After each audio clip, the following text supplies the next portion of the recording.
Hello, and welcome to Real Person Reviews. I'm Sam, and I'm a real person. And today I want to talk to you about Shipwreck for PC. And I don't know what else it's on, but I'll be linking a written review in the description if you'd like to see that before, after, or instead of this video. I don't know, that's kind of how that goes. Interesting, because I wrote the review a while ago, back when I first played the game, and I usually save the real person reviews for stuff that's not from Steam, which is where I played this, but, well, I recently replayed it, and I figured anything that I play on there and start to review, I should maybe also review, for real person reviews as well, just to have, multiple places for you to go for the written reviews and all that stuff. We'll see what happens with it. But whatever happens, whatever I decide to ultimately do, there's going to be a link to the written review in the description, so don't you worry about that. Alright, so let's just jump right in.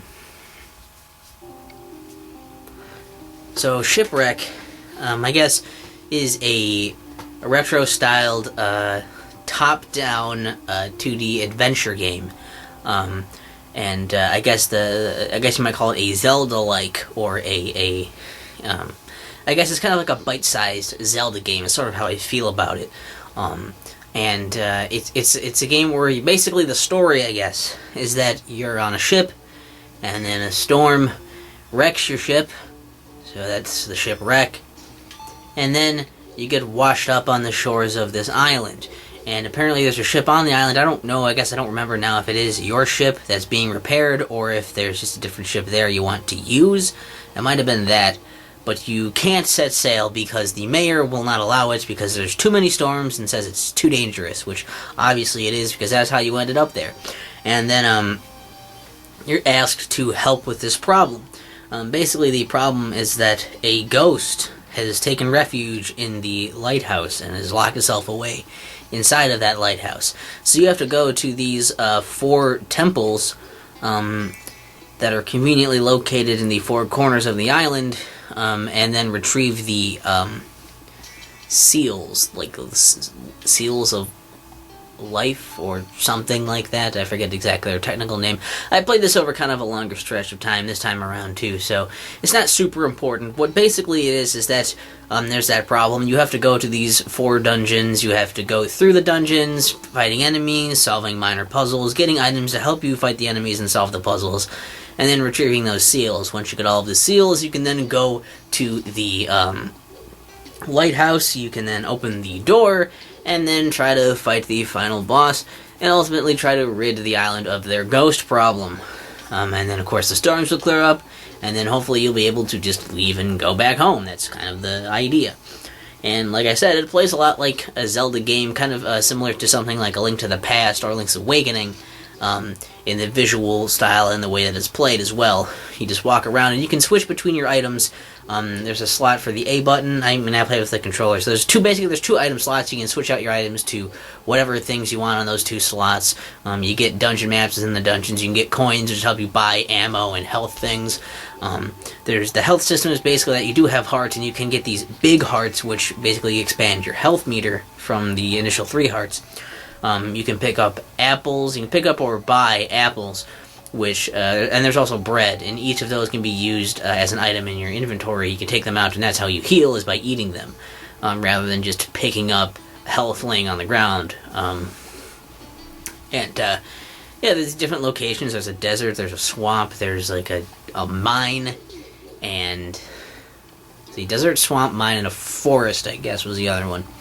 And, of course, the lighthouse. Those are the areas in the game. There's also a central town you can go to and talk to some of the people. You can get a few items from them, and there's a shop in town where you can buy some more ammunition and health pickups, that kind of thing. There's an inn you can stay at to heal yourself, I believe, as well. I think you can stay there to heal yourself. And, there's a few chests there to find with some treasure and stuff. It's a Zelda game. It's very, very similar to Zelda games in many ways, and I like some of that stuff. I liked generally going around and doing some of those puzzles, some of the combat. Swinging your sword, you have a basic slash for your attack of your sword. You can get like a crossbow and shoot arrows. And it was kind of neat to just go around and do that the way because I like Zelda gameplay, and a lot of it is very similar to those basics. And some of the music is actually pretty catchy in the game, and the visuals, they're not too bad. They're not too shabby. But I guess I do have some issues with the game. I mean, it is kind of short, which I think is not bad. It's nice to have a bite-sized kind of Zelda-ish experience, because most Zelda games are kind of long. So it is kind of cool. You can have this one you can play, and I believe I beat it and got all the items and everything in the game in something like 2 hours or something like that. So, I mean, it can be nice, but I can understand it might be a little short for some people. I think the thing that I had some gripes with, I mean, there's not much of a story either. It's mostly just a premise. It's a plot, and it kind of bars you off from certain areas because you're not supposed to go there yet until you get, the okay from the mayor. So basically, you have to do these 4 temples in order, which I guess is fine. I don't mind that, but some people might be annoyed by that. Some people might be annoyed by the lack of actual story. I got a little more annoyed that a lot of the characters, the NPCs, are pretty boring. They don't really have a whole lot to offer in the way of what they're saying. I feel like, unlike Zelda games, where characters tend to say things that are somewhat interesting, or they're either, interesting in that how weird or funny or whatever they are, or they're helpful in, some kind of hint or some kind of, tip. Maybe something that refers to a quest. And there's not even really much of general world building either. They seem to be just basically very generic and flat characters that you can totally avoid talking to pretty much all the time, except for if it's something that's related to your main quest. So that was kind of a letdown. I also wish there were more, I wish there were more items or more power-ups or, just enhancements to your items. And I wish there was more of a use for them. A lot of items you get, and you kind of use them a little bit, but then they're not really factored into the puzzles or the combat in a very interesting way. It's all kind of clunky.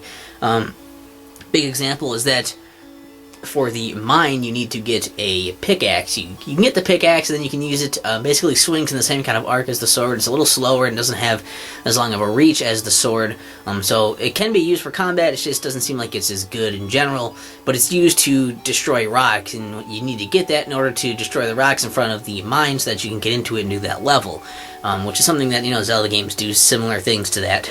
But the thing is, once you do that, there's really nowhere else you need it. It never comes back. There aren't rocks in the successive levels for you to knock down. There's nothing that's part of a puzzle or anything. They're not integrated into the rest of the game. It's really a one-and-done thing, and you're not going to use that again unless you want to go back in there later. I think that's kind of sucks. They could have maybe made some breakable walls with it, or maybe just put rocks in some other areas to get to some secret stuff once you have it. And that's another thing, is that finding things in general, there's not a lot to find in the overworld. The overworld is basically just sort of different 4 corners of scenery. There's a central town and the little path leading to the lighthouse, and then 4 differently themed mazes in order to get to the 4 temples. There's really no enemies to fight there. There are some bushes you can cut down to get some extra money, but you don't even need money that badly because you get items within, and also money itself, within the levels. So you're really not going to be needing it. I found myself almost maxed out on money by the end of the game, so there's no need to really go in the grind there for that much. It's just there's not much to do. Maybe throw some enemies out there. Maybe some little puzzles in the overworld and something to, look at. I don't know, just not look at so much. Just something to do, I guess, is what I'm saying. Is that maybe put some kind of hidden stuff out there, some stuff to find is what I mean. So there's just not that much stuff there, and I feel like that's a big missed opportunity. There could be better puzzles within the dungeons. There could be more interesting things there, more interesting combat worked around some of your items, more items to do with that stuff. And basically this game ends up being the building blocks of something that could have been really cool, and I feel like maybe if they made a sequel or another game like it with similar concepts but kept going with it, that would be really awesome. But as it stands, it actually ends up feeling like maybe it was either rushed, it was unfinished, or it's just a very early project from them, and you just gotta hope that they want to make something like that again and better themselves with that, because I do think it's solid groundwork that just really needs that extra bit of work to keep it going. But maybe that's just me.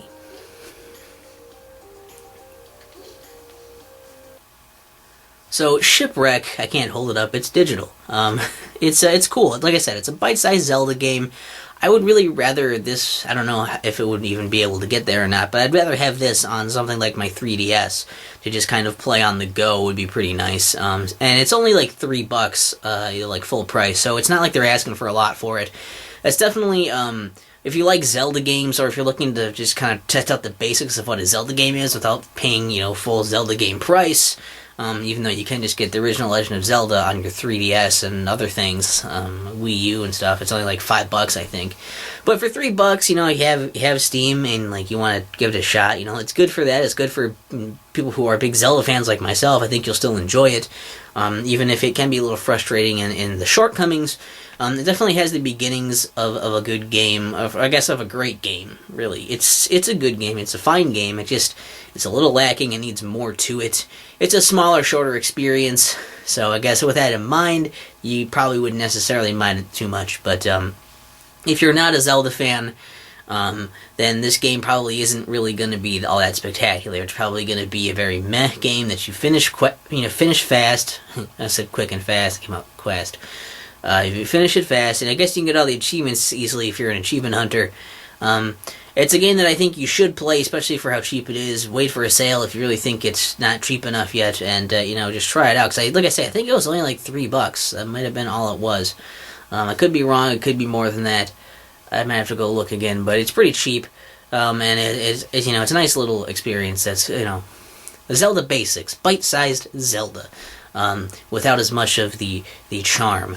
And it's bare bones. So, but it's good. It could be better. But that's the main point. It could be better, but it's still good the way it is.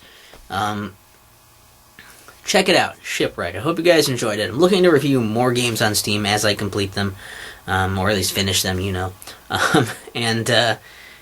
That's look forward to more of these, not necessarily being the best of the best games that I play on Steam, but the ones that I was able to actually beat and want to talk about from now on, since I started doing Steam reviews before real person reviews, so I haven't hit all of those, so I'll have to replay a lot of stuff if I want to review those, but you'll see stuff pop up as it happens, and if I get anything on 3DS, I'll probably just review that version instead, but since this isn't there, I'm just going to do this one, because, it's probably not going to show up there. Thanks, and,